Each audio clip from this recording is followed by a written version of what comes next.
Hello and welcome to the third episode of the Scoring from the 50 podcast. We are jam-packed on this Sunday evening. Today, we will be talking about some recruiting news.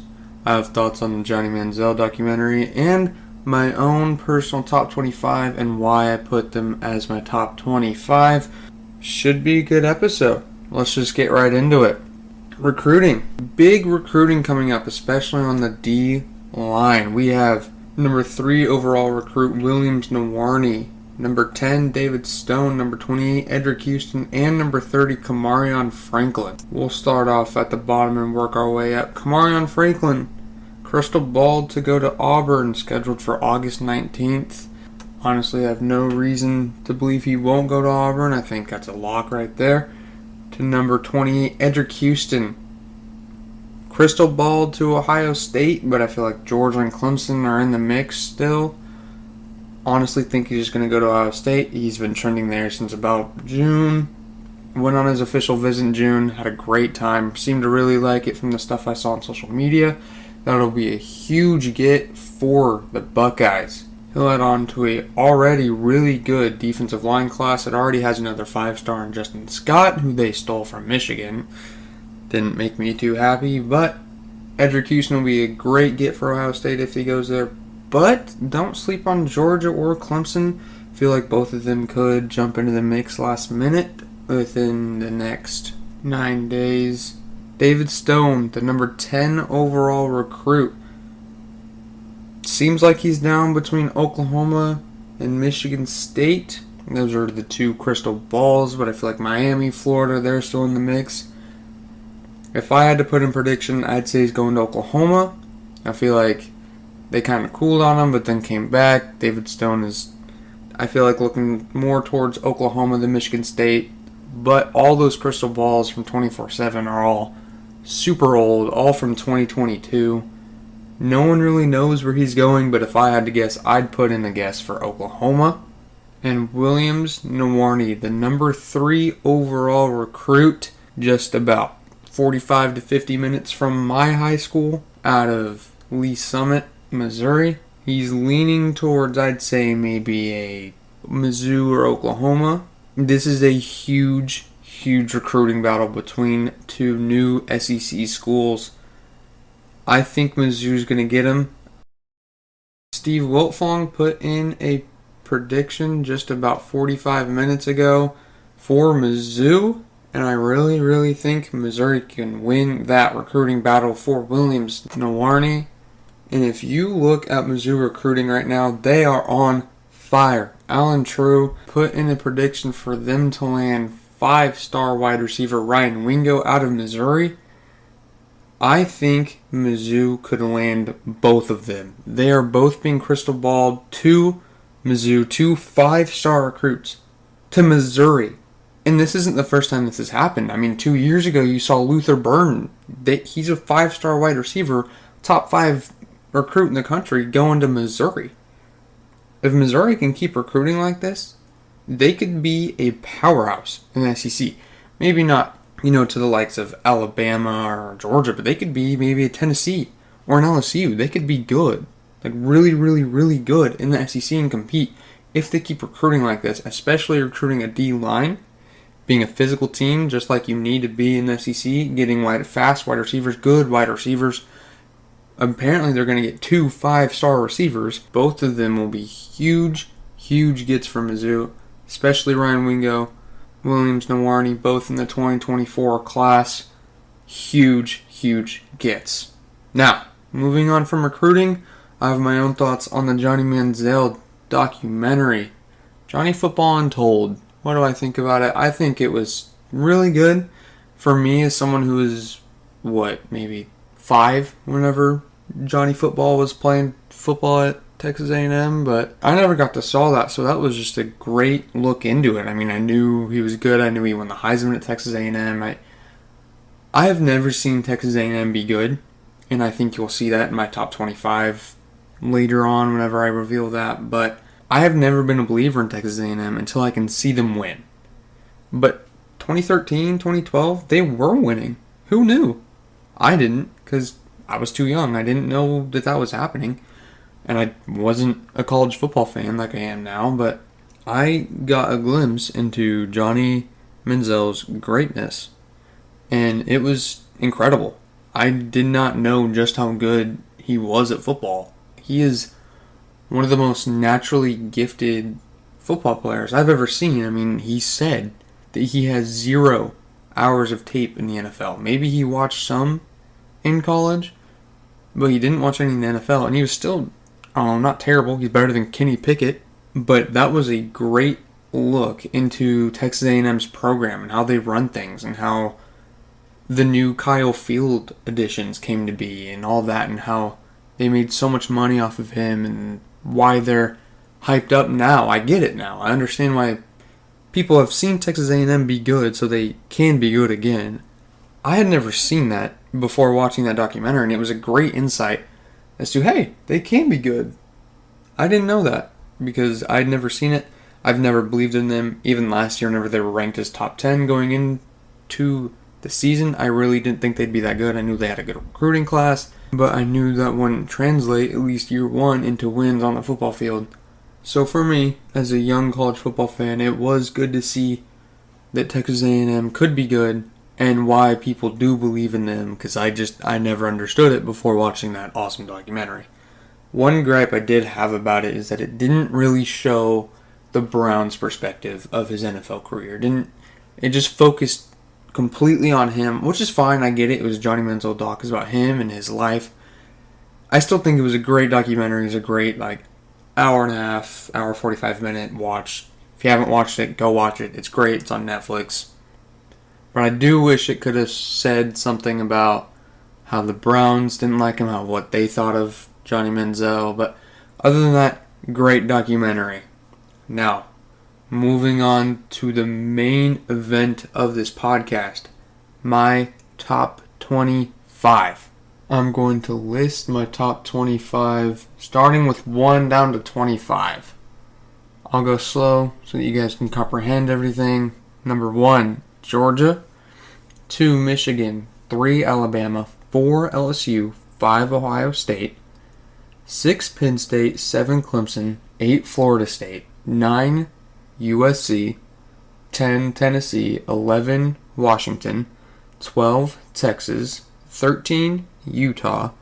14, Oregon. 15, Oregon State. 3 state Pac-12 teams. 16, K-State. 17, Notre Dame. 18, Oklahoma. 19, North Carolina. 20, TCU. 21, Wisconsin. 22, Tulane.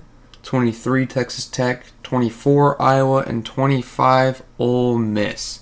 Left just out of my top 25 were South Carolina, Texas A&M, Mississippi State, UCLA, and NC State.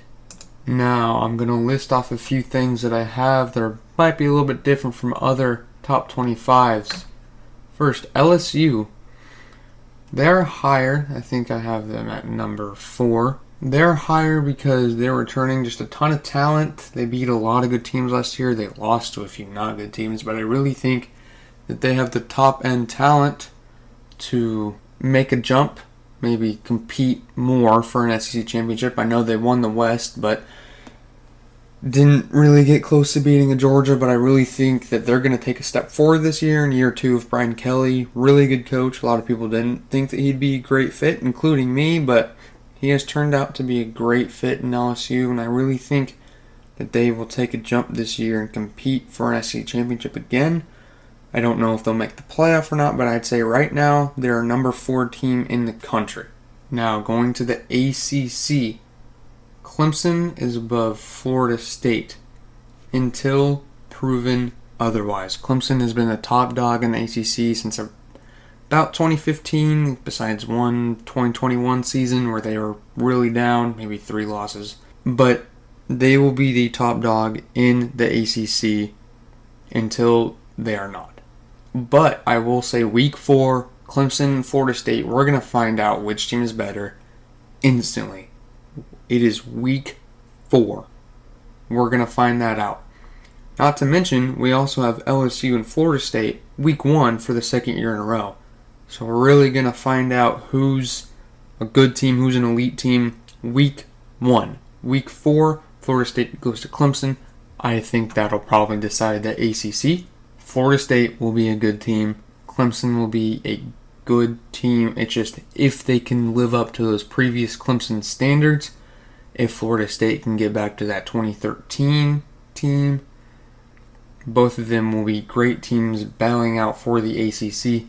I do not think they're as good as maybe a Penn State or Ohio State, but both of them are really, really, really good teams. Penn State is high. They're up to 6 in my top 25. I am a believer in Penn State. I think they're right there on the top 4. I think they have a real shot at making the college football playoff this year. I don't know if I'll predict it. That'll be next episode, but they could easily win the Big Ten, easily finish the season with one loss to either Michigan or Ohio State. They're good enough to beat both teams, especially Michigan whenever they have it in Happy Valley. They're going to be at home against Michigan. That is a very winnable game for them. Even though I do think Michigan is the better team, I have them at number 2, right behind Georgia. Michigan they don't have any question marks. Obviously, I am a huge Michigan fan. I know a lot about my team. The only question mark I have of this team is cornerback 2.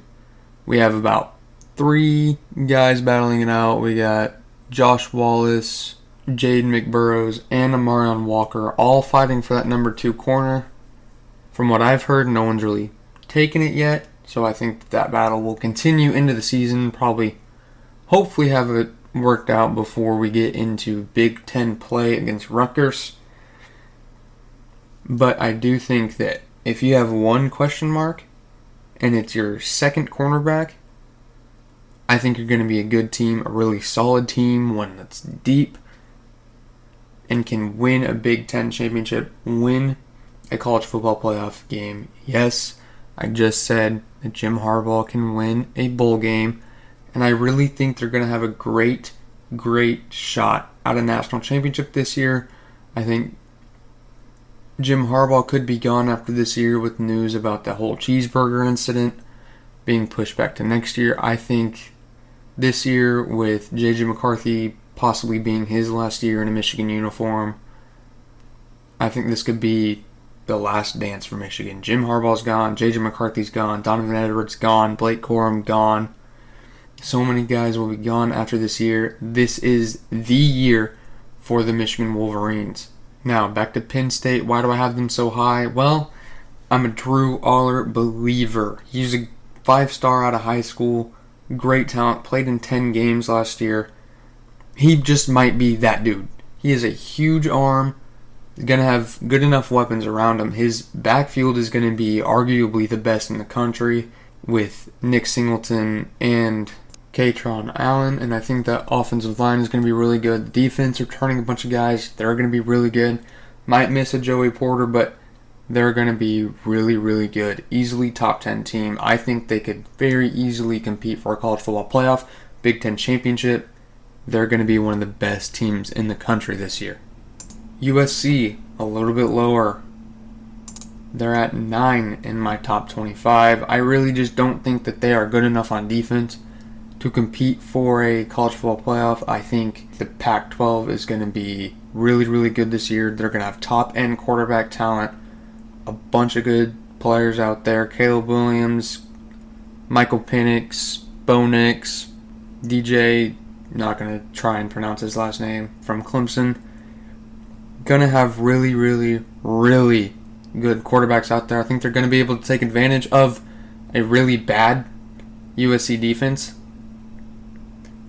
They struggled to practice in the spring because of how much depth they had on defense.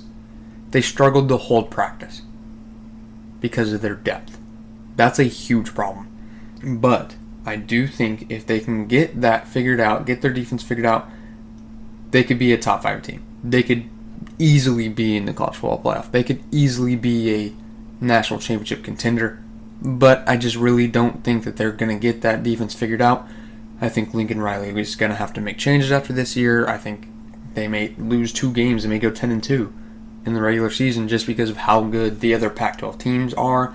I think all the Pac-12 teams will eventually cannibalize each other and just they'll all finish with a loss or two, and none of them make the playoffs for the 20th straight year. But if USC can get that figured out, get their defense figured out, they will be very, very, very good and easily compete for a national championship. Oregon State. They are pretty high in my top 25. I have them at 15.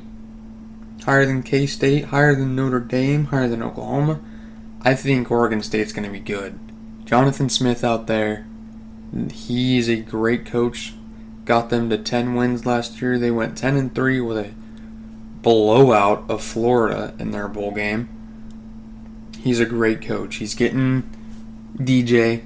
I'm just going to call him DJ. I don't know how to pronounce his last name. But getting DJ from Clemson, he was a high 5-star. Ton of hype around him coming into Clemson. Didn't work out, but if you hear him talk, he's loving it out there at Oregon State. He says it's a great playbook, an easier playbook for him to read. I think he had a few little tiny nagging injuries that weren't on the injury report last year, but I think he's going to be really good. I think he's going to thrive in this new playbook, new offensive system, great defense. I think they are the TCU from last year. I think they're going to be really good, really underrated, really think they could compete for a Pac-12 championship. I have them below, right below, two other Pac-12 teams though, in Utah and Oregon. Utah's going to be really good again. They're the one good defense out there in the West. They're a great offense. Cam Rising has been playing great for the past 2 years. Just hope he can stay healthy this year, fix his knee. I know he's taking limited reps already in practice, but hopefully he'll be good to go for week 1. I think Utah could compete for their third straight Pac-12 championship, but I think an Oregon, a USC, a Washington all could stand in their way. I think Washington's going to be really good with Michael Penix out there. He looks like a beast. He is strong. He's a big dude. He's really, really good. He's going to be great for Washington. Could lead them to maybe a college football playoff. They're going to be really good. Notre Dame. I have them really low at 17, below a K-State, below those Pac-12 teams I just talked about. I just don't think they're going to be that good. I think they're breaking in a new quarterback. I'm going to have a lot of change at Notre Dame, but don't mistake this for me as not liking Marcus Freeman. I love Marcus Freeman. I think it's a great hire by them. I just think he was kind of thrown into it a little bit early. I don't think they were prepared for Brian Kelly to leave, but Marcus Freeman will be a really good coach. I just think he takes the jump in year 3, not this year in year 2. Could they prove me wrong and be really, really good this year? Yes, easily. They have a great team, great talent, great coach. I just really don't think he's ready quite yet. 9-3 last year, I think it was, with a loss to Marshall. Not what you expect at Notre Dame. I think they did beat Clemson, though, which was a huge win for Marcus Freeman. I just really think he's not quite ready to make that jump, but I think year 3 and on, Notre Dame will be really good. I think Notre Dame fans will love that hire eventually, just not quite yet. The last team that I will talk about for now is Iowa. I have them at 24. I do have them ranked. A few others might not. Iowa's going to be really good. They got a transfer from Ohio State, great wide receiver. Cade McNamara is going there from Michigan. Eric All's going there from Michigan. They're going to be really good. Huge sleeper team right there. I did unfortunately see a play where Cade McNamara went down with a knee problem in practice just a day or two ago. Really hope he's okay. I really hope Iowa's really good. I really hope, really hope Cade McNamara is going to be good. He did so much for Michigan and my Wolverines. That 2021 season, that was special. That was the year that we beat Ohio State for the first time since 2012, for the second time since 2000. I remember watching that game and being on my knees in front of my TV, just thanking God that finally we had taken down Ohio State. As the fans rushed the field, as Cade McNamara kneed the ball, Man, I remember that game. I really didn't think that we were going to win that game until Cade McNamara put a knee on the ground.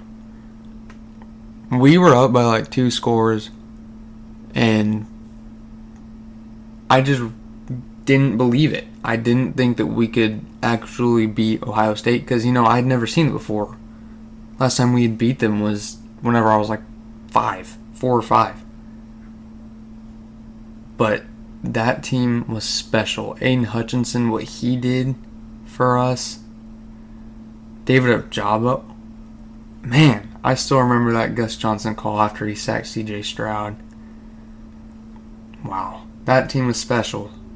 And if it wasn't for a terrible call against Michigan State, just going to call it what it is, we might be the 1 seed in that playoff. I don't think we deserved to win the national championship that year. Obviously, Georgia blew us out. I think it was like 30-something to 11, and they had their third strings in by the third quarter. But, man, that team was awesome. That regular season, that was great. Won in the Big Ten, and that led us to where we're at now. One of the best teams in the country. Obviously I have them at 2, but, man, yeah, Iowa, I hope they're going to be good. I really hope they're going to be good. Eric All was a part of that team. I really hope they're good. I really, really want them to be good. But I also really think they're going to be good. I saw Cade McNamara is a great leader. So is Eric All. I think their defense is obviously amazing. Top 5 in the country probably. But they will be really good. Competing for a Big Ten West with Wisconsin, who's just 3 spots above them. I'm really excited to see what Iowa can do this year. And my final note on my top 25. Anyone under number 12 will not win the national championship this year. I can almost guarantee you that. So, my top 12 was, from 12 to 1, is Texas, Washington, Tennessee, USC, Florida State, Clemson, Penn State, Ohio State, LSU, Alabama, Michigan, and number 1, Georgia. I don't think there is a single team lower than them that could possibly win the national championship this year. Notre Dame, Oklahoma are probably the best shots, but I have them at 17 and 18, and I really don't think that they're that good at all. Maybe Tulane can sneak into the college football playoff just because they go undefeated and the other teams just pick each other out, but no one can win the national championship after 12. But there you have it. That is my top 25. My thoughts on a few recruiting battles, my thoughts on the Johnny Manziel documentary, and my top 25, a little bit different from the coaches poll. But I think it's the best top 25 out there. No one else should listen to it. I obviously think it's great. I hope you guys do too. But this has been kind of a shorter episode. But next week, we will be talking about my predictions for the season. Probably conference champion in every Power 5 conference. The best group of 5 team I think there's going to be. I'll just spoil it right now. It's Tulane. I think they're going to beat Ole Miss. But that has been episode number 3 of the Scoring from the 50 podcast. I hope you guys have enjoyed. Thank you so much for listening, and I will see you next Sunday.